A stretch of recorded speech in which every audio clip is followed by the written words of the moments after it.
Okei, mehän ollaan tässä nyt J.P. Leppäluodon kanssa Tampereella, tarkemmin Nokialla ollaan. Tehdassaaressa, oliko näin? Kyllä, Nokian Tehdassaaressa. Täältä löytyy tämmönen kiva, idyllinen kahvila, mihin J.P. mut tässä opasti ja ollaan aloittamassa podcastia. Näin me tehdään. Tosi kiva, J.P., että pääsit tähän vieraaksi. Musta on tosi mukava kuulla sun juttuja ja uskon, että myös kuulijoilla on mukavaa. Tervetuloa tähän lähetykseen. Kiitoksia. Kysytäänpä nyt ensi alkuun näin, niin kuin herrasmiehet tappaa kysyä, niin minäkin yritän sitten. Niin miten sulla on, J.P., mennyt tässä nyt niin viime aikoina? Viime aikoina on mennyt ihan kivasti oikeastaan siinä mielessä, kun tässä on nyt vähän päässyt lomailemaan. Tuo viime vuoden loppu oikeastaan niin kuin kesästä eteenpäin oli aika silleen tiivistä. Ja mitä mulla oli joulukuun loppupuolella viimeinen keikka ja sitten mä päätin, että nyt vähintään niin kuin 2 kuukautta pidetään silleen niin sanotusti keikkataukoa ja keskitytään levyn tekoon, biisin hommiin tolleen. Sitä mä oon tässä nyt toteuttanut ja tää on tehnyt ihan hyvää ton muun kiireisen työtahdin rinnalla silleen, että täytyy osata vähän niin kuin priorisoida tota vapaa-aikaakin, että sitten taas jaksaa. Kyllä, aivan.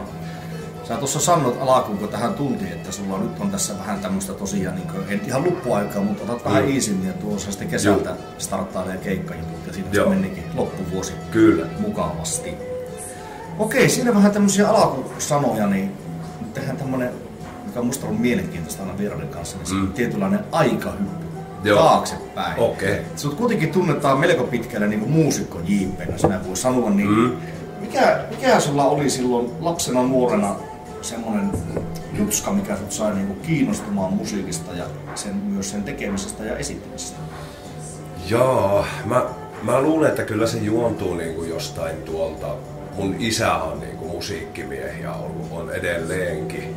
Soittelee kitaraa ja lauleskelee ja tälleen. Ja sen kanssa mä pääsin niinku ihan ensimmäisiä kertoja joskus lapsuudessa muistaa, että se vei mut jonnekin epämääräiselle treenikämpälle, muistaakseni niin kuin Raahen Saloisissa, missä oli niin kuin raahelaisilla bändeillä siihen aikaan treenikämppiä. Ja isännällä oli sitä bändimenneisyyttä jo silloin, että silloin oli 70-luvulla tällainen, missä soitti rumpuja, bändin nimeltään Lievä mielenhäiriö. Ja sitä mä en muista silleen, totta kai mä olin niin pieni silloin, mutta sitten se jonkin verran soitti tässä Stalker-yhtyeen esiasteessa kanssa rumpuja. Ja kai mä sen myötä pääsin sitten vähän niinku treenikselle katteleen ja kuulin ensimmäistä kertaa, kun rummut soitaa, joku soittaa rumpuja, niin mä muistan, se on jäänyt jotenkin mieleen, minkälaisen vaikutuksen se teki, niinku, jumalista, mikä jytinä ja muuta, mutta mä luulen, että se on aika pitkälle sieltä ja sitten kun tuli 10-vuotias, kun tuli Kiss-yhtyeeltä niinku musiikkia sillä, joka tavoitti meikäläisenkin, niin siis sai sillä innostua vähän niin kuin salaa varmaan niin kuin kaikki muutkin mun ikäiset ipanat siihen aikaan niin kuin jonkunlaisesta rock-tähteydestä tai tuollaista orastavasta jutusta. Ja meillä oli sitten, kun mä olin 4. ja 5. luokalla ja asuin Raahen Ollisaaressa, niin meillä oli ensimmäisiä tällaisia niin kellaribändivirityksiä, missä niin kuin käytiin kasvimaalta varastaa kurkkupurkkeja ja ämpäreitä ja veettiin teipit päälle ja rakennettiin rummut niistä itse. Ja sitten meillä oli niin sanottu ensimmäinen keikka silloin, kun oli 5. luokalla, niin meidän bändin nimi oli muuten Killers. No niin. Niin, se oli tätä Dingo Hanoiroksi huumaa kovinta aikaa silloin, kun gimmat alkoi kiinnostua niin kuin Dingosta ja Hanoiroksista, niin mietittiin itse, että bändi täytyy laittaa, että ne kiinnostuu meistäkin. Kiinnostuiko ne teistäkin? No kyllä ne sen verran, että ne tuli sitten katsoa sankoin joukoin meidän ensimmäistä niin kuin lainausmerkeissä keikkaa sinne meidän verkkovarastoon. Ja mun piti olla niin kuin bändin lauleja, mutta mä jänistin viime hetkellä ja sitten vaihdettiin rumpalin kanssa osia, kun ei Leppäluota pystynyt menemään keulille.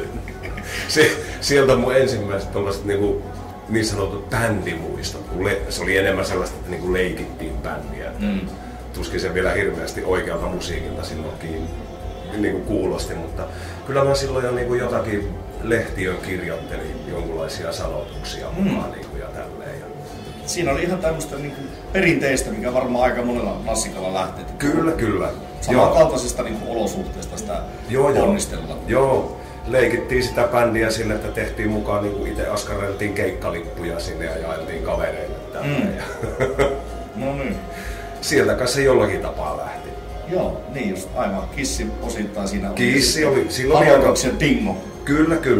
Kyllä mä muistan silleen jotakin varhaisimpia, no se taisi olla enemmänkin niinku Kissin TV-mainos tästä Animalize-levystä silleen, kun niinku miettii, että oispa hienoa, kun niinku joku päivä voisi niinku kuulostaa tolle tai oma musa olisi tollasta, että pääseeköhän tollaseen koskaan. Ja siellä se siemen on itänyt. Joo, okei. Sitten oikeastaan niinku esiintymiskokemuksesta ensimmäisiä silleen, totta kai koulun kuoroja. Mä olin koulun kuorossa sillä niinku ala-asteella ja mulla oli korkea heleä ääni totta kai siihen aikaan, mutta sitten niinku aloitin kilpatanssiharrastuksen joskus 6. luokalla, niin silloin oli ensimmäisiä tälle, että niinku pääsi esiintyä ja muuta.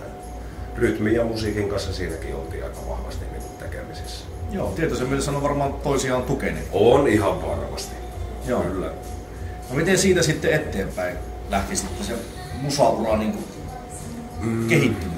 Mulla meni jotenkin niinku tosi kauan aikaa siinä sitten sillä lailla, että bändihommat nyt ei välttämättä. Musa aina oli jollain tapaa mukana silleen ja sitä kuunteli paljon ja haki esikuvia näin päin pois. Mutta mulla meni oikeastaan vasta sitten niinku 18-vuotiaaksi. Se oli, hetkinen, olisiko se ollut ammattikoulun ekaa luokkaa tai ihan yläasteen, 9 niinku loppuaikoja, kun mun luokalle muutti Torniosta tällainen Teemu Halmkruuna, joka sitten soitti pianoa ja meistä tuli tosi hyvät ystävät ja ne asui sellaisessa rintamamiestalossa Raahessa ja me saatiin niinku, no Teemun kanssa mä ensin aloittelin sillä niinku, että se soitti pianolla jotakin ja mä lauleskelin päälle ja sitten mä muistan kerran kun me ajettiin sen kanssa mun Ford Escort 1.3 jossain päin Raahea ja kuunneltiin, se oli joku Soundin kokoelmakasetti ja siinä oli joku Eppu Normaalin biisi, mä en enää muista mikä se oli ja sitten mä laulelin sen biisin päälle siinä ja Teemu niinku mulle, että sä vielä paljon paremmin kuin tuonut ja mä sitten, ei hitto ja vähän rohkastui siinä sitten niinku, että vois testailla lauluja ja muuta ja sitten Teemun kanssa lauleskeltiin sillä, että se soitteli pianolla ja mä lauleskelin päälle ja pikkuhiljaa me alettiin haaliin niinku Teemu huoneeseen sinne rintamamiestalon yläkertaan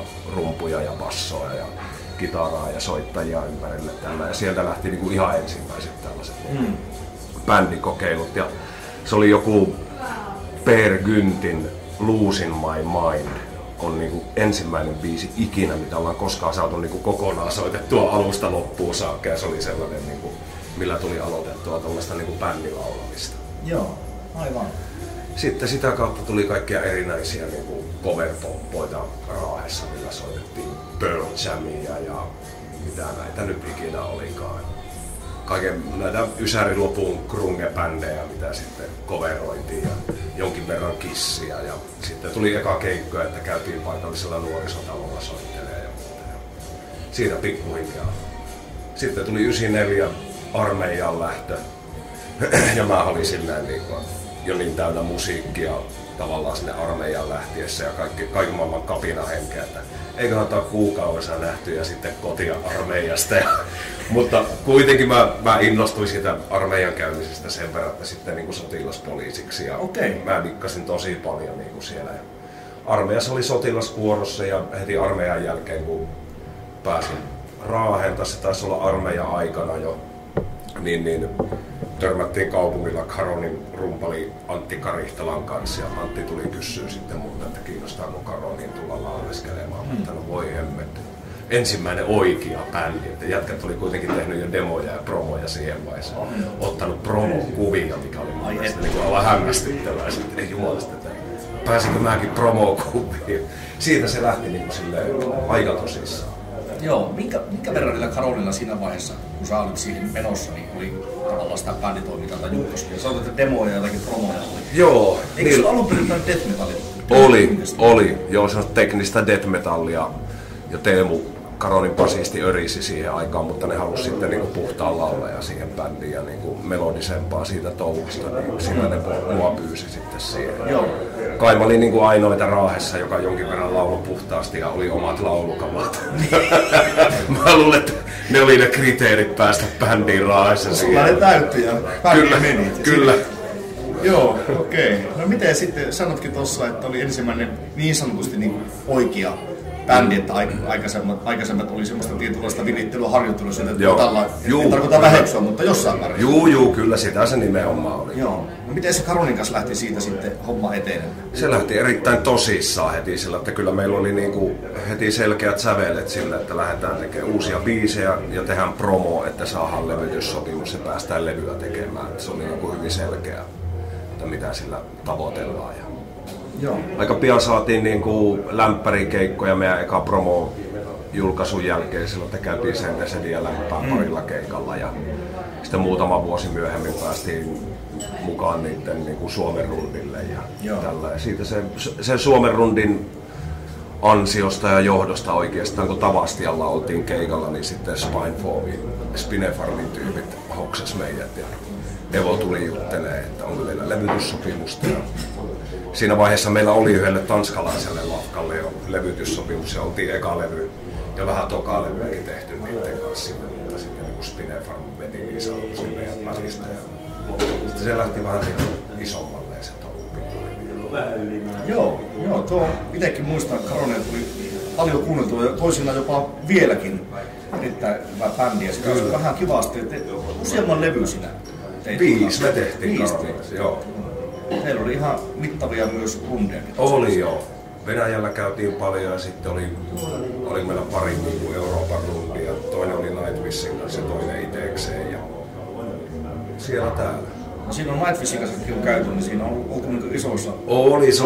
Se oli hyvä, kun pääsi tolleen Euroopan rundia kokeilemaan muuten kuin pakettiauton perältä silleen, että siitä tuli aika hohdokas kuva kuitenkin. Joo, minkälainen se oli sitten se? Oli se ihan hito jees. Silloin niinku Nightwish, me ja sellainen kuin After Forever, missä silloin on ollut Florianse. Niin just. Nightwishin tuleva laulaja. Niin. Reissattiin 2 bussilla ympäri Eurooppaa, oli meillä 3 bussia. Ja ne oli semmosia 2 tonnin, 5 tonnin paikkoja, mitä Nightwish siihen aikaan teki. Että kyllä siinä pääsi aika niinku tosissaan kokeilemaan hommaa. Siinä on ollut kyllä niinku oikeesti niinku... Oli se raahelaisbändille aikamoinen sillä. Se oli hyvä, kun me lähdettiin. Meillä oli Raahessa niin Pattijoen Kuuselassa keikka ja sieltä tuli niin rundipussi hakemaan ja sitten lähdettiin Euroopan rundille suoraan siitä. Niin meillä oli kaikki omat kotiviinit mukana ja muuta, ettei vaan viina lopu kesken. Niitä pohjaan lähti. Yhdet boksinit taskussa loput paskalle täynnä alkoholijuuria. Juuri näin, kyllä. Oliko se pitkä? Olikohan se 3,5 viikkoa? Siinä on ehtinyt ihan niin katella euroa. Juu, kyllä. Ja hyviä vetoja. Me otettiin hyvin tosissaan sillä aina Karonin kanssa niin nuo vedot. Että vaikka siinä paljon juhlittiin ja muuta, niin kyllä me niin keikat vedettiin niin, tosissaan. Joo, aivan. Siinä kuitenkin mentiin niin tietysti mielessä työ-een. Kyllä, joo, se oli aika kova silleen se työmoraali Karonin kanssa, että vaikka meillä ei ollut rundeja eikä keikkoja välttämättä aina näköpiirissä, niin me kuitenkin treenattiin viikoittain monta kertaa sillä. Ihan järjettömässä iskussa kyllä. Se on siitä on hyvä lähteä. On joo, niin kuin kaikkein sillä, että kyllä mä niin kuin edelleen koen suurta kiitollisuuden velkaa niin kuin Karonin jäville ja joka ikiselle, ketä se on ikinä vaikuttanut ja tavallaan niille ajoille, että sille mä oon kaiken velkaa, että miksi on nykyään missä on. Joo, aivan. On se, milloin tuo oli tuo teidän iso kiertue siinä Nightwishin lämpärillä? 2002. Niin just, että sitäkin aikaa joo. Eikö tunne tuli ihan vasta? Jumaliste, tuntuu. Ajattelin, että tuntuu, että vieläkin vähän kohmelo sen rundin jälkeen. Joo. Äsköhän tuo oli. Se on muuten jännä, siis ihan tämmönen vaan, että monesti itse miettii, miten kyllä nyt on 40. Joo. Miettii sen aikaa niin taaksepäin, että vuoteen 24 vuotta aikaa. Niinpä. Tuntuu, että ihan hirveän kauan. No sepä. Mutta siitä on sama aika niin kuin vuoteen 76. Ja se tuntuu, että se on jotenkin niin muinaishistoria. Kyllä. Niinpä. Eikö on. Ja kaikesta puhuu, että 5 tai 10 vuotta, mutta ei, kun kyllä niistä alkaa 20 vuotta olemaan. Niin. Joo, sillä että ei se ihan hirveän kauan ole sitten mittaamassa. Anteeksi se parikymmentä vuotta, että ei se nyt ihan eilenkään. Niinpä. Aika on semmoinen jännä käsite. Juu, kyllä. Joo, okei. 5 levyä teitte Karonin kanssa ja ikuisessa kiitollisuuden velassa ja oli hienoja runteja. Ja 2010 kun teillä sitten? 2011 taisi olla niin ne jäähyväiskeikat, mitä vedettiin. Tämä on ainakin oma muistin mukaan. No niin, se varmasti kyllä. Sinä muistat todennäköisesti paremmin kuin minä. No jaa.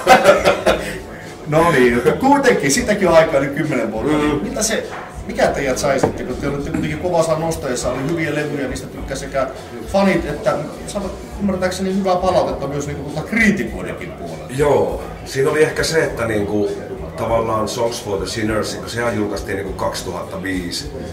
Että sen jälkeen niin Suomi Metalli jotenkin siinä niin 2005-2010, niin Suomi Metalli ei ollut missään niin maailman suurimmassa nosteessa siihen aikaan ja tavallaan levyyhtiöille ei kelvannut oikein niin mikään. Ja sitten tavallaan kun me hakattiin siinä muutama vuosi päätä seinään, niin alkoi tuntua silleen, niin, että tässä ei ole enää koko sydän mukana tässä touhussa. Ja en tiedä, se vaan jotenkin niin aika ajoi silleen ohi, että siihen alkoi hyytyä siihen tekemiseen, eikä se tuntunut niin mielekkäältä enää. Ja sitten mä muistan, me Vanka-Rihtala Antin kanssa ollaan hito hyviä kavereita edelleen, että ennen kuin ystävyys menee tässä niin riepotennassa ja muuta, niin eiköhän pistetä pillit pussiin, niin saadaan sen tää ystävyys pelastettua ja tolleen.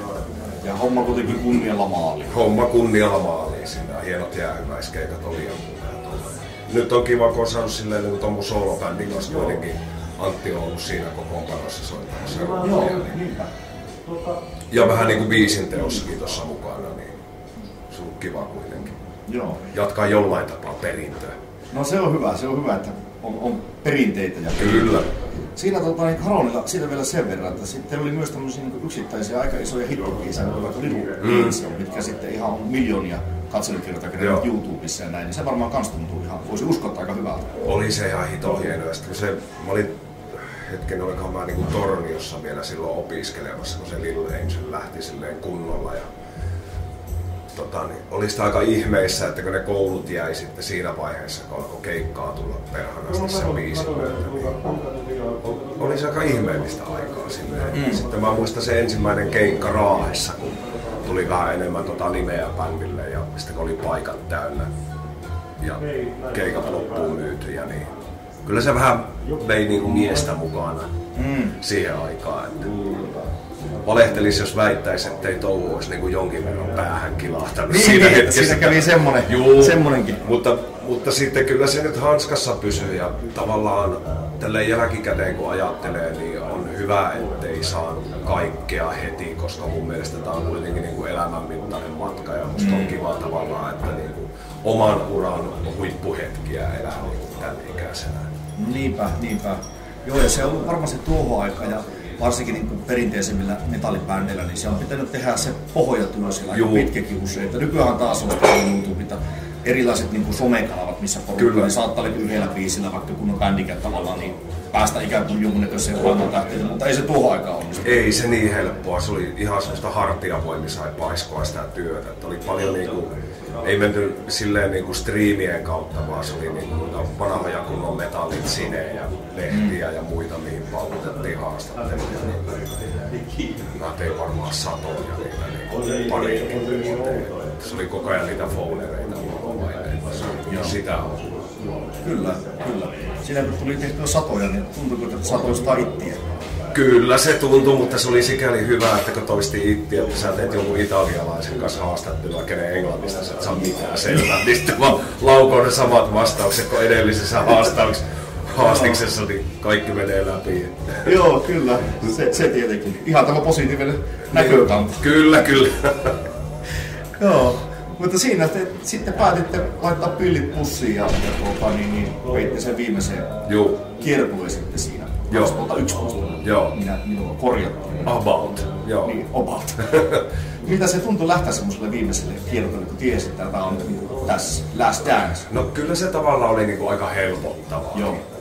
Siinä oli kärvistellyt kuitenkin monta vuotta sen niinku, jotenkin se luovuus sen bändin suhteen oli tyrehtynyt itsellä ihan täysin, että mä en saanut jotenkin mitään aikaiseksi ja se varmaan ja kaikilla muilla sama, että se johtuu varmaan hyvin pitkälti siitä, että se homma ei kiinnostanut enää tarpeeksi eikä se tuntunut silleen niin kuin sydämen asialta, mitä se oli tuntunut, niin kyllä se aika helpottavaa oli loppupeleissä, vaikka toki niin kuin joku Virgin, no kaikki ne loput keikat, niin Virgin Oil ja Oulun keikat, kun oli täynnä porukkaa ja tolle ja jengin fanaattisesti messissä, niin kyllä siinä monta kertaa miettii, että on tää nyt niinku sääri tavallaan jättää sinne, mutta kun tiesi, että se ei ole kuitenkaan se koko totuus niin sitä asiasta. Oliko ikinä semmoisia ajatuksia sitten jälkikäteen, että pitäisikö se Onhan niitä tullut silleen, milloinhan mulla olisi tarkalleen varmaan vuosi on 2015, kun alkoi ensimmäistä kertaa tulla itsellä, että vitsi, että taas siisti kyllä niin paukauttaa meidän niin ton Boys on Blackin rundin jälkeen, niin on se vähän silleen niin tuntunut silleen, että olisi hieno käydä semmoinen uistelu. Mutta en tiedä, katsoo sitten, että onko sille paikkaa tai aikaa. Niin, aivan, että se ei kuitenkaan ihan täysin mahdoton ajatus. Ei se täysin mahdoton ajatus. Toki jätkät on eri kuin silloin, niin Karonin kulta-aikoina sitä paukutettiin ja tolleen niin aika on niin eri, että me oltiin eri ihmisiä silloin ja elettiin sitä asiaa ihan toisella tavalla. Niin. Saa nähdä, niin se on erilaista se tekeminen nykyään. Toki niin niitä olisi hauska vetää näitä biisejä. Kattoo nyt. Katsoo nyt sitten, mitä kyllä sustuu. Eihän aina tiedä huomisesta tai minuutin päästäkään. Niin no näinpä. Ei sitä tiedä. Kyllä. Tuliko sulla muuten, sä ilmeisesti sanotit Karonille. Joo. Tuliko tehtyä biisiä? Kyllä, mä tein sen. Meitä oli niin, tavallaan 3 biisin tekijää siinä aina, jotka väsäs sillä lailla 3 Pekkaa sitä hommaa. Kyllä on aika paljon siihen biisiä. Niin just, joo. Koitko sen terapeuttisena? No onhan se toki sitäkin. Mutta jotenkin tuntuu, että siihen aikaan niin oli niin helvetisti sitä sanottavaa ja kaikki oli uutta tavallaan. Joka biisi oli uusi kokemus tavallaan. Mitä se, että nykyään sitä lähestyy paljon enemmän sellainen tekniseltä kannalta biisin tekoa. Toki siinä on paljon tunnetta mukana. En mä jotenkin muutenkaan sitä osaa tehdä, mutta se oli niin hieno tavallaan keppuroida siinä synkistelyssä, minkälaista se oli niin tuo Karonin biisien teko ja silleen, että kyllä mä muistan minkälaista se oli ja miten niin joka A-osa, joka B-osa, joka kertosa ja joka biisillä niin ihan uusi seikkailu siinä. Joo, aivan. No. En tiedä. Kyllä se on erilaista nykyään. Joo, aivan. Joo, mitä sitten kun se Karon ikään kuin kuopattiin ja musiikillisia haasteisia, jos näin voi sanoa, niin mitä ne sitten seuraavaksi tuli sieltä vastaan? Sitten tuli se oli jo 2005, kun meillä oli Karonin Songs for the Sinners semmoinen julkaisutilaisuus tai ennakkokuuntelutilaisuus sille levylle Raahissa yhdessä paikallisessa kuppilassa, niin me sitten joku live-bändi kasataan äkkiä sinne ja kasattiin sellainen kuin Niilo Luola ja Pahan Siemenet, joka soitti niin kuin Nick Cave and the Bad Seedsia coverina ja meillä tuli sinne sellainen 6 hengen porukka, niin se niin kuin herätti sillä, että hittotaan hienoa musiikkia, niin kuin tällainen akustinen synkistely ja siitä lähti niin kuin sitten tuo Harma ja bändi tavallaan nousee tästä Niilon Luola ja Pahan Siemenet yhtyeestä ja sitten Harmajalla tehtiin, kun me nyt 3 levyä silläkin ja kierrettiin jonkin verran ja se oli niinku hauskanpiton projekti, jolla tehtiin niinku ihan helkkari synkkää suomenkielistä musiikkia silleen, niin tavallaan ei kaupallisista näkökulmista ollenkaan, vaan silleen, niinku, että parempi vaan jos ei biisissä ole kertosäettä, että siinä on vaan niinku joku tunnelma. Aivan. Ja se oli hauska väsätä sitä. Sitä tehtiin muutama vuosi kanssa. Joo, aivan. Joo, sitäkin voi jonkun verran. Joo. Mielenkiintoinen.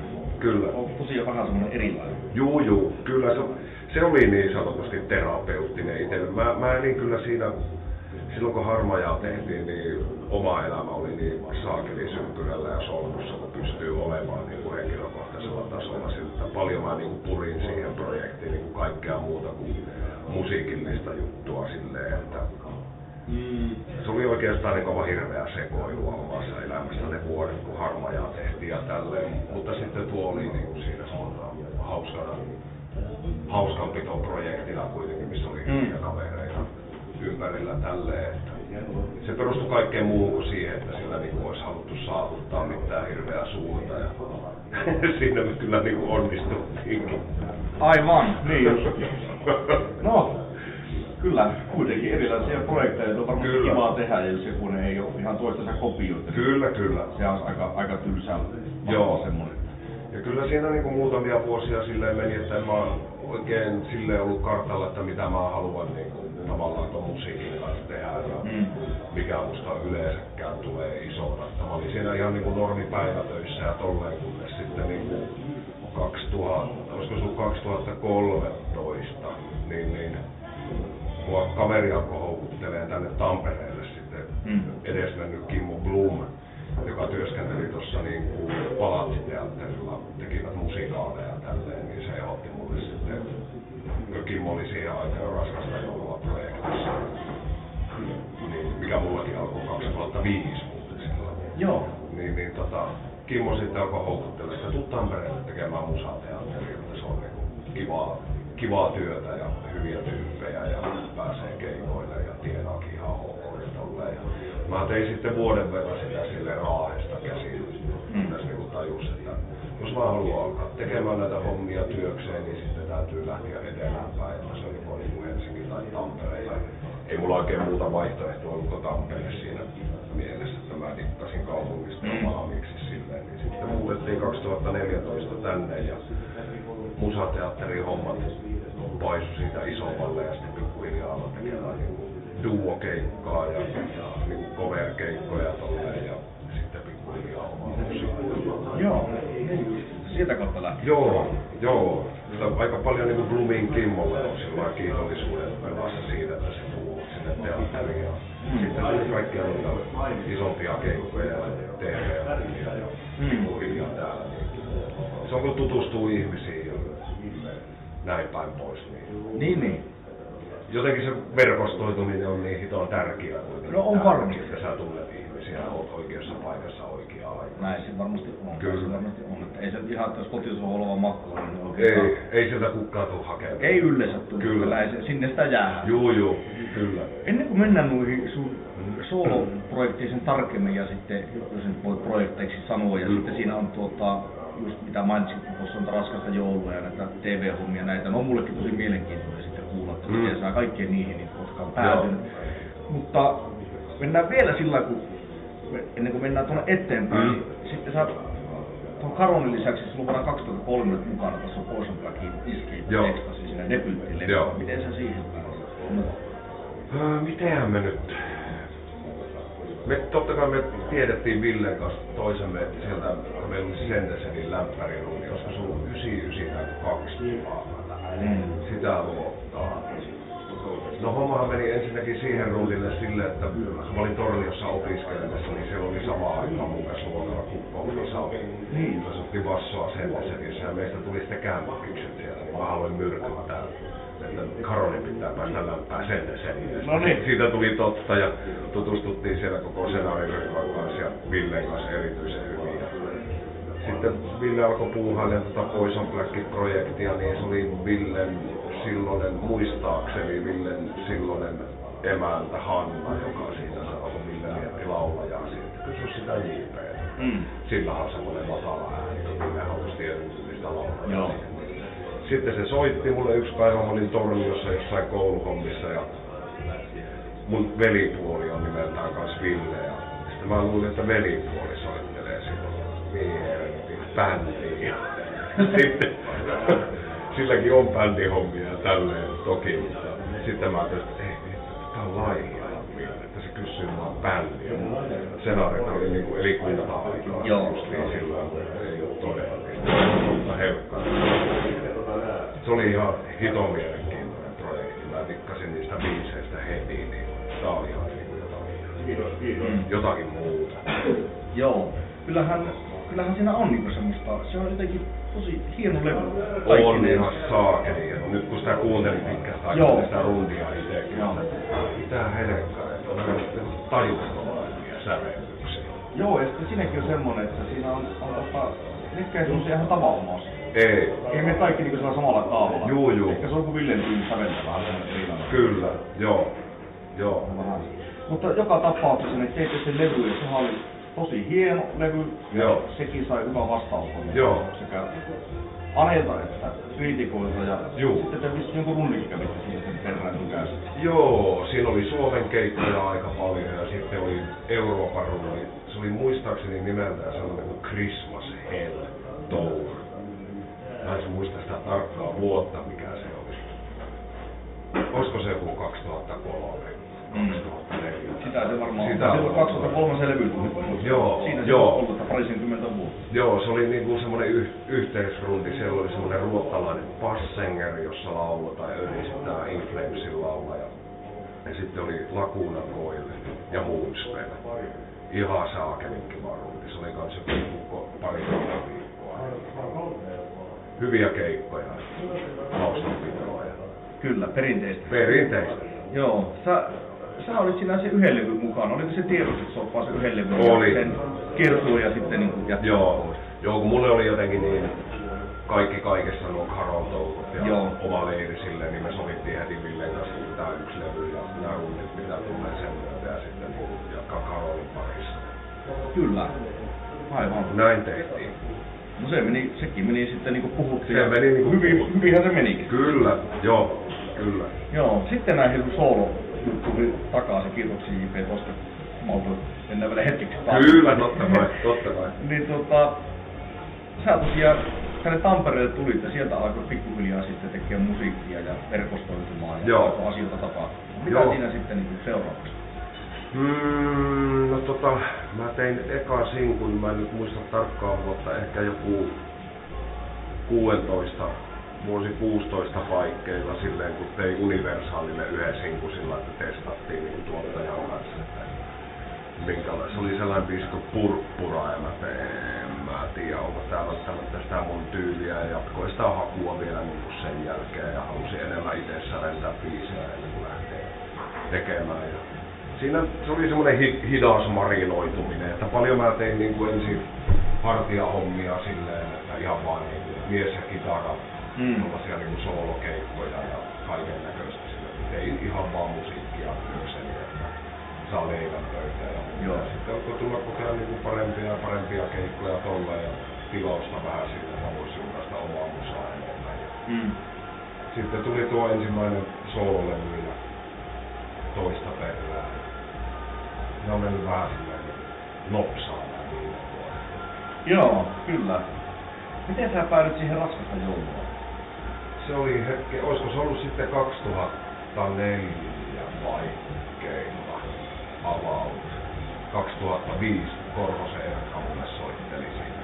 Tai itse asiassa se oli meidän niinku, silloinen Raskasta joulua keikkamyyjä Kumpuvuoren Minni, joka soitti mulle, että kiinnostaako tällainen meidän tekemässä tällaista Raskasta joulua, että mitään helvettiä. Sitten mä tapasin silloin yhtenä kesänä, koska se oli just sitten 2004 Korhosen Erkka tuolla Helsingin Lauttila-asemalla ja lähdettiin studiolle laulaa Tonttu ja Konsta joulua. Kuumittana kesäpäivänä, mistä oli erikoista puuhaa.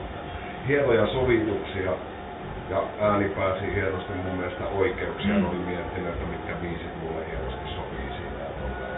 Sitten sitä paukutettiin muutama vuosi, jotka siinä 3, 4, 5 vuotta mennyt sillä, että kierrättiin niinku baareja aika paljon sillä. Mä muistan, mun ensimmäinen keikka Raskasta joulua yleensä oli Ylivieskan ravintola Vieskossa ja siellä oli maksimissaan 20 ihmistä pallistelemässä, kun ruolaiset muusikot tulkitsee joululauluja. Se oli kova ryhmä kyllä, sillä kun oli rummussa Nykäsen Anssi, Kososen Mikko soitti kitaraa, sitten oli Erkka, Vili ja Erkki, joka edelleen soittaa tuossa kokoonpanossa. Erkkahan se nyt kokonaan keksinytkin koko homma. Sieltä se lähti pikkuhiljaa sitten kasvamaan. Ja sitten kun se tajuttiin laittaa, niin kuin, että varattiin ensimmäinen salikeikka, ja se taisi olla itse asiassa Raahessa, missä oli eka kertaa salikeikalla, että testataan tämmöinen konsepti, niin, että miten se menisi läpi. Niin siitä se lähti oikeastaan se paisuu niin pullataikina. Vuosi 2017 oli semmoinen huippuvuosi sitten myös Halliluolassa. Joo, aivan. Niinpä. Joo. Siinä on ollut myös muitakin kovan luokan laulajia. Joo, se oli hieno siinä mielessä juuri, että näitä laulajia oli niin paljon, että kun yleensä se menee sillä lailla, että tai itsellä ainakin mennyt, että se on aika yksinäistä silleen, että sä oot se ainoa laulaja siellä, mutta nyt meitä oli monta silleen, että siellä oli niinku vertaistukea ja tekniikka-apua ja ihmisiä, keneltä sä pystyt oppimaan ja lisää, niin varsinkin Hietalan Markon kanssa ystävystyttiin heti sillä niinku alkumetreiltä saakka. Että se on ollut niinku kaikista parasta kyllä siinä. Joo, aivan. Joo, ne on kyllä semmoisia, että ne on saaneet kyllä myös suuren kansansuosion. Juu, kyllä, joo. Ei, se oli taas näitä projekteja, mistä ei ikinä olisi voinut uskoa, niin, että millainen siitä tulee. Että se oli vaan sellainen kans hauskanpitoprojekti, että jes Raskasta joulua keikat tulee, että pääsee maakuntiin vähän pitämään hauskaa ja tolleen. Että sitten kun se meni saliluokkaan, niin me tajuttiin, että jätkät jumalista, että nyt joutuu olemaan niin kuin puoli tosissaan, että joo. Ei voi lähteä enää niin kuin humalassa kaatuilleen tonne lavalle. Siinä piti vähän aikaa niin käyttää. Kyllä. Esittämään niitä. Kyllä. Joo. Ja siitä se on edelleen ihan yhtä lailla, se ei ole himennyt ollenkaan, että se on ihan samanlaista hauskanpitoa ja ihmisten kohtaamista joka vuosi tälleen. Ja mulla on tämä vuosi jo 20. vuosi, kun siinä on messissä. Juhlavuosi? Juhlavuosi. Joo. Että viime vuonnahan itse projekti täytti 20 Niin. Mä en silloin ihan sen eka vuonna ollut vielä mukana, mutta silloin taisi olla vain niin keikka tai pari. Joo, aivan niin just. Olet kuitenkin sillä ollut aika lailla Kyllä. Yhtä hauskaa se on edelleen, mutta siitä on tullut vielä rinnalle sitten niin tärkeä työpaikka. Joo, kyllä. Koiksaa muuta tuli mieleen, kun tuossa kun kerrot noista aiemmista ja sitten nykyisestä, niin tavallaan, että niin erosta ja paljon tulee sitä, että ennen on paljon sinne myös hauskanpitoa, vaikkakin ne keikat on tehty sitten aina niin kuitenkin hyvin, mutta koiksaa tässä tullut semmoista ammattitaitoa? Tai ammatillisuutta tarkoitan, niin ammatillisuutta niin kuin on toki silleen, että kun siitä on tullut koko tästä alasta on tullut niin vakava työpaikka itselle silleen ja niin kuin, kyllä siihen täytyy suhtautua myös silleen niin kuin, ei ole enää muutenkaan 20 niin, ja tää keho on sellainen instrumenttina, että sitä täytyy miettiä muutenkin kuin vaan, että menet lavalle ja laulat, kun se ei ole välttämättä ihan niin yksinkertaista. Kyllä sitä niin kuin, se on hyvin kokonaisvaltainen ammatti silleen. Kyllä siihen täytyy suhtautua. Joo. Tai loppupeleissä silleen, niin kun miettii omakin elämää, niin musiikki on jotenkin se ainoa asia, joka mua on seurannut niin mukana aina. Se on jotenkin aina ollut yhtä tärkeää silleen, ja sitten kun siitä tuli ammatti, niin kyllä sitä kunnioittaa ja vaalii sille, että sitä pystyy myös tekemään. Joo, aivan. Ei niillä vanhoilla asetuksilla sitä hommasta olisi tullut mitään silleen, että kyllä niin, että jos viikonloppuna kunnolla juhliin, niin mulla menee pitkälle seuraavaan viikkoon, ennen kuin on niin sanotusti työkykyinen. Niin, aivan. Kyllä se varmasti näin jonkun ikään tulee. Kyllä. Ihan hetkensä palvelu. Niinpä, joo. Niinpä. Ja sitten just se, että joskus on sitäkin porukka sanonut, että humalassa tai krapulassa on luovuus kohdillaan, mutta moni on sanonut, että ei käytännössä. Ei se käytännössä olekaan. Joo, että ei sitä välttämättä ehkä. Ei. Ei ole parhaimmillaan. Näinpä. Joo. No on kyllä mielenkiintoisia juttuja. Sulla oli niitä solo-projekteja oli siinä kans. Ja mitäs kaikkia muuta sä oot nyt tässä niin sitten touhunut?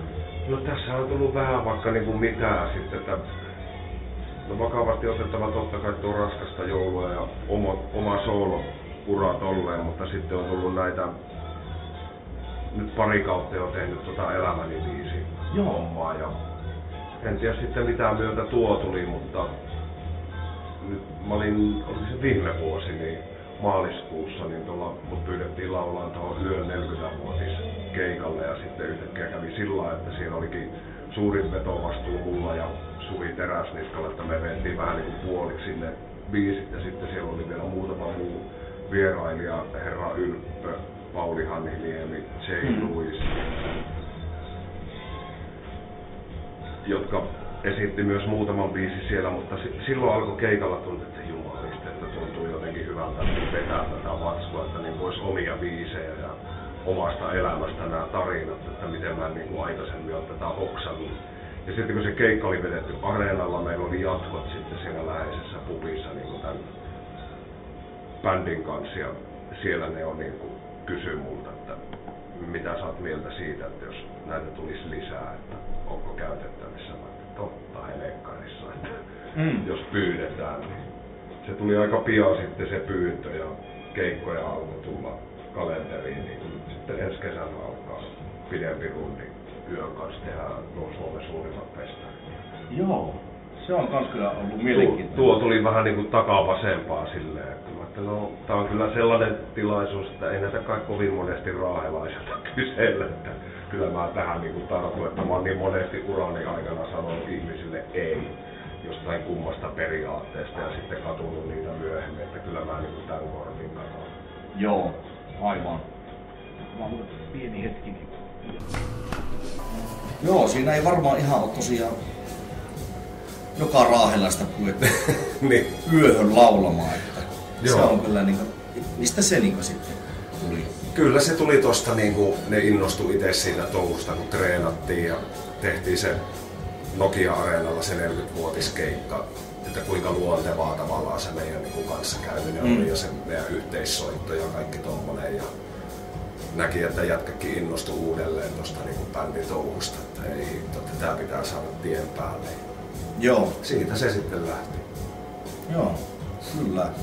Mitäs teillä on yön kanssa nyt sitten suunnitteilla? Meillä alkaa kesäkuulta keikat ja meillä on nyt kalenterissa 20 isoa festarikeikkaa, niin kesältä menee elokuulle saakka niitä. Ja Joo. että koko kesä menee niinku siinä. Sulla on kesä buukattu. Kesä on buukattu ja syksy on buukattu ja Joo. joulu on buukattu. Että niin. loppuvuoden tietää kyllä silleen mitä tekee ja vähän ensi kevättäkin. Joo, joo. Onko teillä yön kanssa muita suunnitelmia tässä vaiheessa? On siinä semmosia niinku ujoja, että ei, katsotaan pala kerralla, että ensin mennään nyt nämä kesäkeikat. Joo, aivan. Mutta jotain siellä mahdollisesti vielä muutakin tulee. Kyllä. Niillä jää niin paljon niitä asioita silleen tekemättä Ollin kuoleman jälkeen, mitä oli suunnitteilla ja tälleen, ja olisi tarkoitus niin alkaa niitä pikkuhiljaa toteuttaa. On se varmasti sullekin mielenkiintoinen päästä. On se kyllä se on. Joo. Onko sitä vielä sisäistänyt täysin, että tässä sitä nyt ollaan? Ei välttämättä. Kyllä meillä oli niin kuin marraskuussa oli pari isompaa keikkaa, mitä käytiin vetämässä. Toinen oli tuolla Vuokatti Winterfesteillä ja sitten yksi treenikeikka Tampereella. Ja sitten käytiin Tahkolla soittaa yksi keikka, niin kyllä se niinku, siellä koki ja näki sen, että yleisö on tosissaan niinku oottanut tätä ja mut niinku hyväksytään siihen keulille, että mikä siinä kun painaa menemään vaan. Mutta mä luulen, että tää kesä vasta niinku näyttää oikeasti ihmisille sen, että mitä tuo bändi on nykyään. Tampereen sillä treenikeikalla kuultiin, niin kun ihmiset tuli sanomaan sitä, että jumalista, että rock on palannut yöhön. Että no, jumalista, tää on nyt tällainen yö 2.0, että nyt mennään näillä asetuksilla. Että en mä voi muuten vetää kuin itseäni. No niin, eihän sitä oikein kannatakaan, eipä sitä Kyllä. kannata lähteä Ollia niin siitä apinoimaan, että omalla tyylillä Juu. mitä on jotakin kuunnellut, mutta keikkapätkiä, niin hyvä tähän kuulostaa. Kyllä. Iso. Joo, sitä mä itekin niin hämmästelin siinä, kun täytyy sillä rehellisyyden nimissä sanoa, että en mä mikään niin valtakunnan suurin yöfani ole ollut sillä, että ei se ole välttämättä ollut se bändi, joka on ekana mennyt niin omalle levylautaselle ja tolleen, mutta sitten kun niitä biisejä on päässyt vetämään, niin on tajunnut, että kuinka kovia sanotuksia siellä on ja kuinka kovia biisejä ne peleissä on, että ne täytyy vaan ottaa niin omakseen. Joo, onko se ollut minkälainen prosessi sitten käydä niitä biisejä läpi ja tavallaan ikään kuin lauleskella tai miten sä teetkään se niin työstää sillä, että se yllättävän easy loppupeleissä sille, että sitten huomasi, että vaikka sulla on niin 22 yöbiisiä keikkasetissä, mitä sä vedät, niin ne on kaikki kuitenkin sellaisia, jotka on jollain tapaa tullut jo äidinmaidossa sillä, että sä oot kaikki kuullut miljoona kertaa radiosta ja tälleen, että ne oli yllättävän tuttua kauan. Joo. Se on kyllä varmasti mielenkiintoinen projekti, että sinne sitten kesällä rundaamaan yön kanssa. Kyllä, joo. Siellä on aikaisemmin menty Karonia ja Poison Blackia Mitelin kanssa ja nyt sitten metkin yön kanssa. Kyllä. On se vähän kuitenkin taas erilainen kokemus. On se erilainen kokemus, mutta sitten niinku taas toisaalta tekemisen kannalta ja siltä millä se bändi niinku nykyään soundaa, niin erot on yllättävän pieniä. Mä en tiedä, vaikka moni ei sitä myönnä, mutta erot niinku tonne metallipuolelle on tosi pieniä. Joo, niinpä.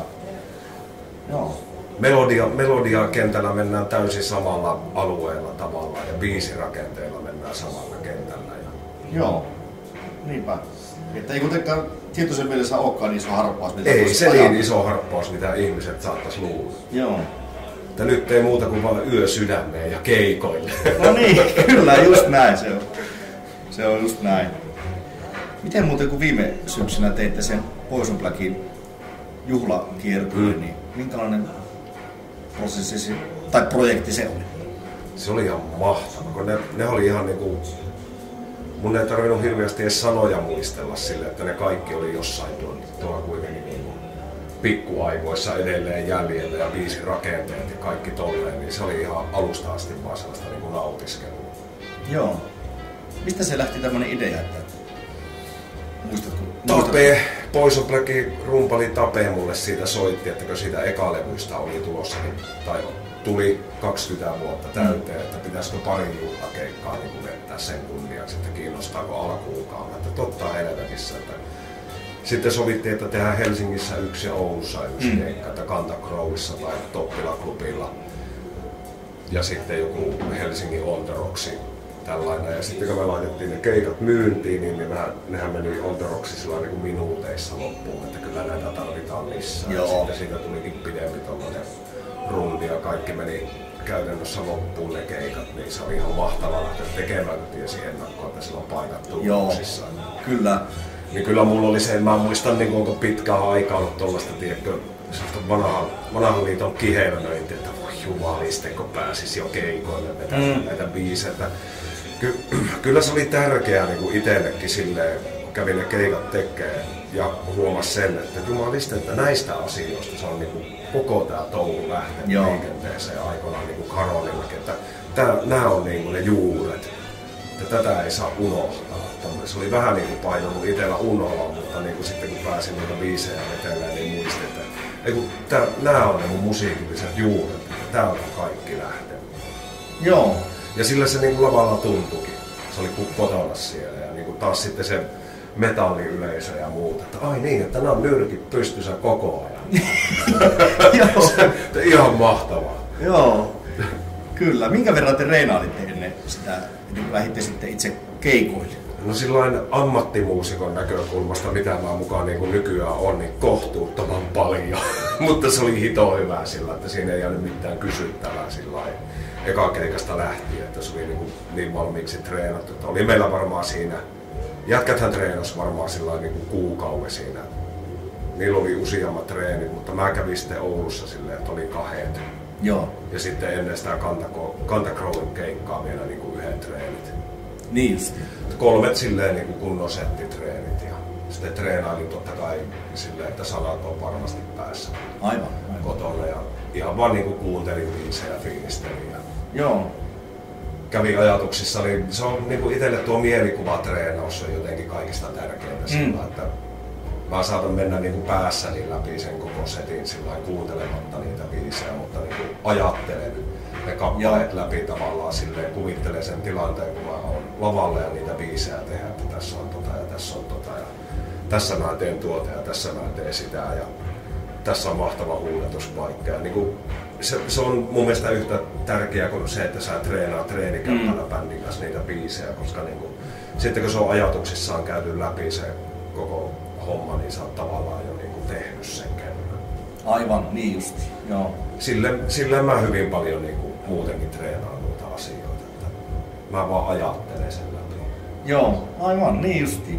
Mielen työtä tavallaan semmoista. Joo, mä muistan kun sen ainoan kerran, kun mä oon Torniossa käynyt laulutunneilla vuonna 1999, niin siellä lauluopettaja sanoi mulle sitä, että käy se esiintymistilanne niin kuin päässäsi läpi. Joo. Niin sä oot silloin jo tehnyt sen kerran. Aivan, tuo on varmasti erittäin hyvä vinkki siellä myös kuulijoille, jos on tämmöisiä esiintymisjuttuja. Joo, ja tilanne kuin tilanne. Niin, nimenomaan. Teet mitä tahansa, niin käy sen päässään läpi, niin se on silloin treenattu. Kyllä. Mielikuvaharjoittelu on urheilustakin tuttua, että sitä tekee. Ja varmasti myös esiintyjät, kaikki tämmöiset. Niin... Veikkaan, että täysin samaa hommaa. Niin varmasti urheilu ja kulttuuri, kaikki niin. Mitä sä teet tuollaista. Kyllä. Miten muuten JP, niin tätä sun ura on tässä käyty läpi. Tuliko sulla vielä tähän jotain semmoista, mitä en ole hoksannut tuo esille tai mitä toi itsekään hoksannut tuo esille? Tuntuu, että itsekin tekee niin helvetisti nykyään kaiken näköistä, että sitten aina joku unohtuu, mutta tossa ne tavallaan silleen tärkeimmät on itselle tuon teatterin kautta, miten Tampereelle tuli ja mihin ne hommat on johtanut. Joo. Siinäpä ne tärkeimmät. Oli tuo aika iso virstanpylväs, vaikka niinku erinäisiä jääkiekkojoukkueita itse asuinpaikoista johtuen, että sä kannatankin niin Raahekiekosta Kärppiin ja Ilveksestä Tapparaan. Niin oli tuo aika kova käydä kuitenkin tuolla Tapparan playeriavauksissa vetää niin Nokia-areena kotihallissa. Eka playerin kotipeli Maamelaulu. No se on aina varmasti kunnia. Se oli ihan hito hienoa ja sitten kun tästä Tampereesta on kuitenkin tullut sillain, niin kuin toinen kotipaikka. Sydän on aina Pohjois-Pohjanmaalla ja Raahessa tolleen, mutta niin kuin, kyllä mulla on rakkaus täälläkin aika vahva. Se on hyvä. Kyllä. Silloin on hyvä asustella siellä. Juu. Sydänkin on. Kyllä. Osin siellä Pohjalla. Pohjois-Pohjanmaalla. Ja Laahella, kyllä. mutta osin sitten myös täälläkin. Todella, se on joo. hyvä. Kyllä. Se on hyvä. Onko sulla muuta tämmöisiä musiikillisia esikuvia? On niitä silloin nuorempana ollut. Toki niinku Kiss oli jollain tapaa silloin nuorena, joka ohjasi semmoista niinku omaa rock-identiteettiä silloin ja kaikki Diot ja tällaiset, mutta laulajista ehkä sellaisia niinku,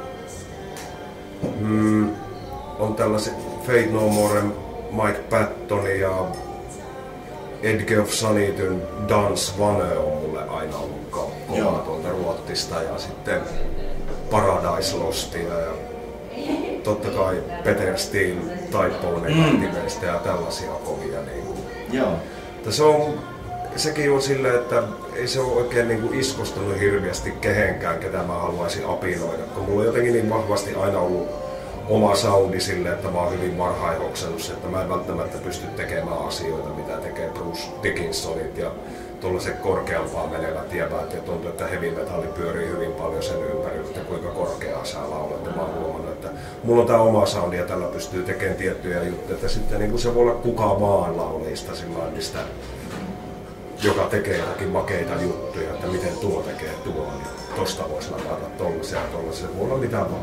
Joo. Siksi mä oon digannut niin kuin paljon covereita laulaa ja tälleen, että kun siitä otat tavallaan sen tyylin, miten joku laulaa ja sen tekee, mutta teet siitä sitten oman näköisen tälleen, niin musta on kiva rakentaa kuitenkin aina noista asioista jollakin tapaa omia. Kyllä, aivan. Niin se varmasti on. Juu, en tiedä. Ehkä se on niin kuin ne esikuvat on enemmän sellaisia niin kuin ihmisiä, jotka on menestynyt jossain niin kuin omassa jutussaan ja sitten niin kuin miettinyt, että miten tuo on tehnyt. Aivan, niin justi.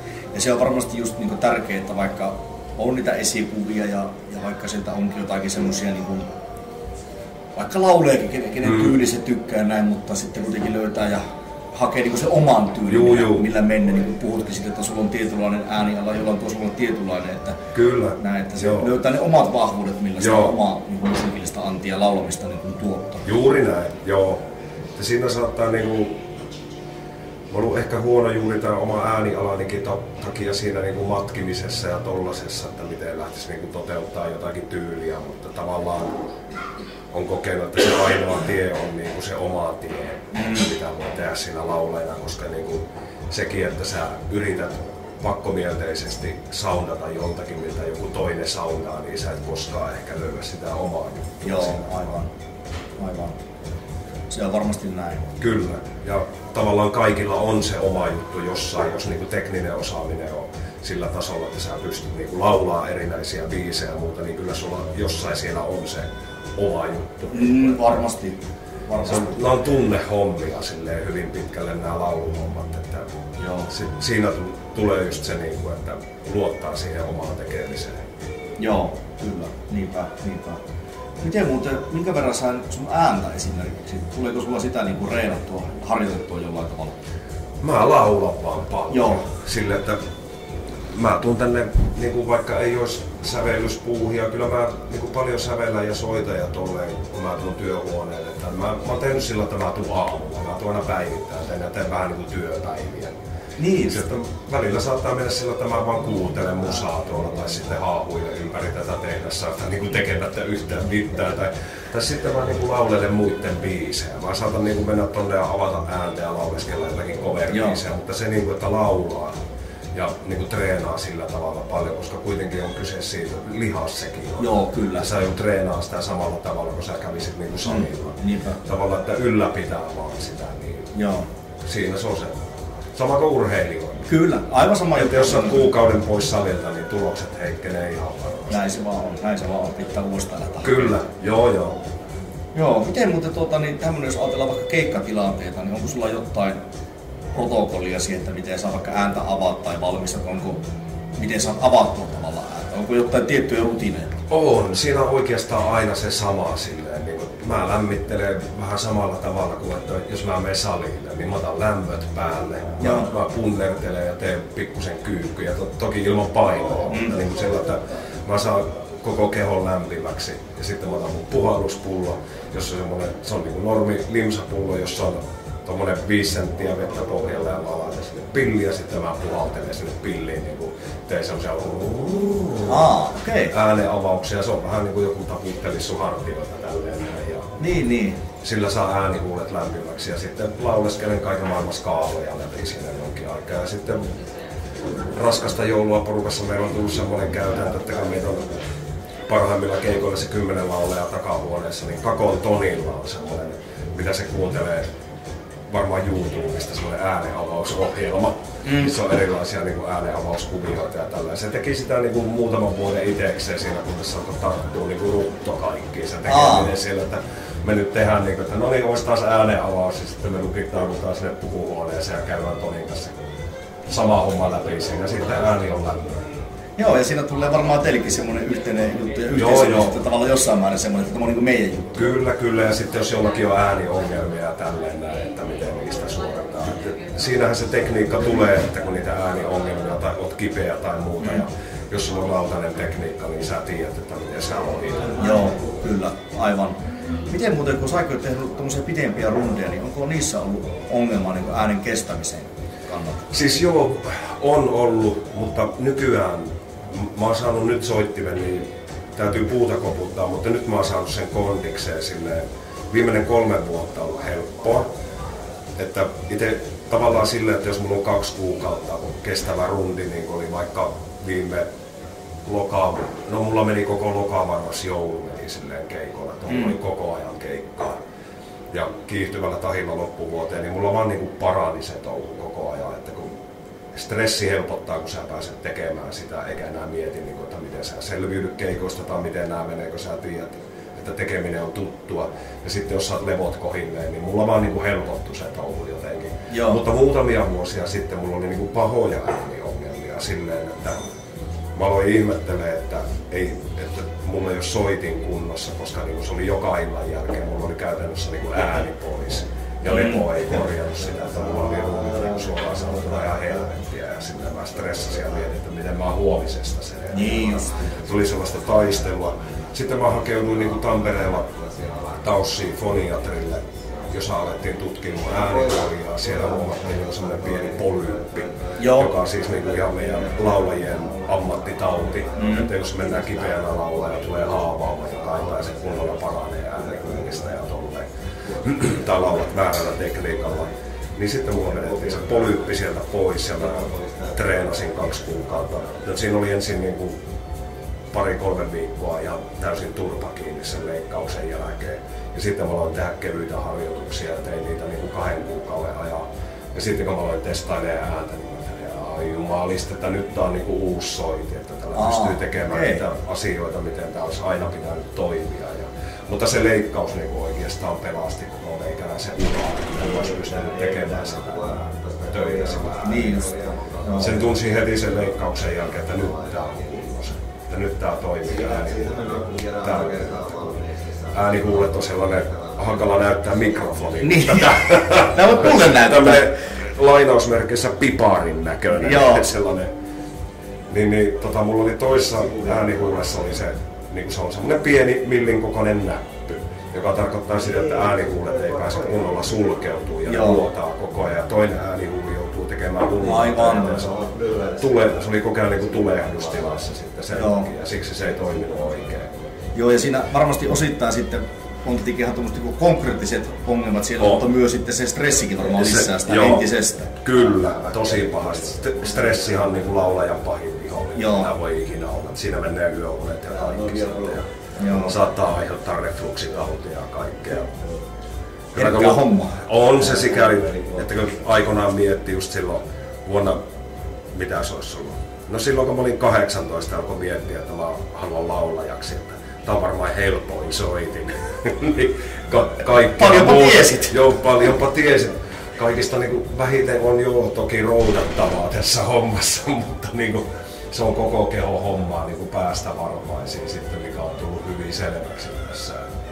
Joo. Mutta se on ollut hieno ton jälkeen, että kun sen soittimen sai kuntoon, niin en olisi selvinnyt noista yöhommista, en olisi selvinnyt noista TV-hommista eikä mistään. Nyt tää on niinku jopa hauskaa tää duuni. No niin, pystyy taas nauttimaan, ei tarvitse ressata ja... Sepä. mies ja ääni toimii. Kyllä, se on hyvä. Tuleeko sulla JP tässä jotakin? Mulla oli täällä vielä ainakin yleisökysymyksiä, eli joitakin ja kommentteja, jotakin tämmöisiä, mutta tuleeko sulla itselle jotain tästä? Ei mulla nyt sen kummempaa. Voi ottaa yleisökysymyksiä. Joo, täällä oli joitain, muutamia tuli ja osa on ihan... No kaikkihan on mielenkiintoisia. Kyllä. Täällä on ensimmäisenä tämmönen, että Nipa kysyy, että jäikö Nipalla täyskalja Karonin kiertuepussiin Helsingin kuoppajaisreissulla? Ja sitten vielä jatkokysymys, saisiko sen takaisin? Terve Nipa. Tiedän kyllä kuka Nipaa siellä huutelee. Nipahan kuvasi meidän niin kuin viimeiset Virgin Oilin keikat ja taisi olla Nuclear Nightclubissakin kuvailemassa. En tiedä kuvattiinko enää siellä.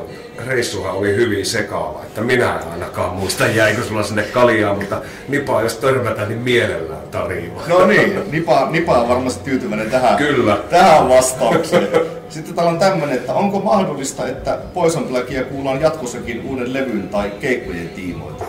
Keikkojen tiimoilta on ainakin mahdollista. Kyllä meillä vähän niin kuin sinne puheille jää, että katsotaan. Never say never. No on kyllä hauska. Joo.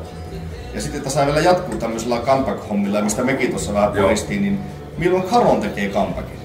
No katsotaan, kyllä se niinku sillä orastavasti muhii ja marinoituu tuolla, mutta tässä on nyt järkännyt jotenkin niin kiireiseksi itteni, että meikän kalenterista ei nyt ainakaan niinku tällä haavaa löydy sinne hirveästi tilaa, mutta katsotaan, koska se on asia, joka mua on jäänyt kuitenkin piinaamaan ja vaivaamaan niin pitkäksi aikaa, että joskus se on pakko ehkä saada pois systeemistä. No niin, alkaa kuulostaa tosi hyvältä.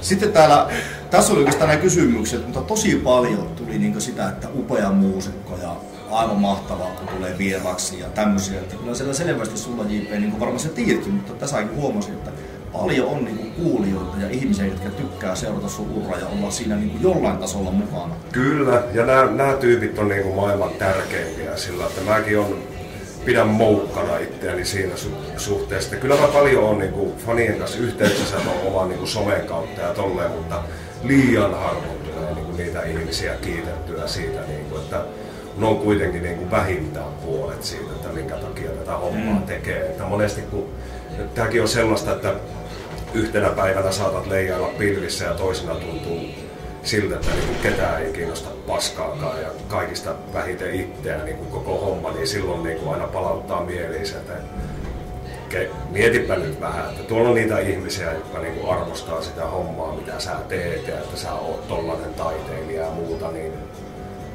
kyllä ne on niin helvetin iso syy siihen, että miksi tätä hommaa tekee. Joo, aivan. Ja kyllä varmasti se on näinkin, että sä oot, niin kuin sanoitkin, niin oot yhteydessä heihin ja tallaan näin somen kautta ja sillä, ja he ovat tietenkin sinun ja sitten semmoista vuorovaikutusta. Mutta sullakin on paljon siinä hommaa ja kaikkea muuta, että ei varmasti aina vaan yksinkertaisesti ehdi ja jouvoa ja näin, että se nyt on ymmärrettävää.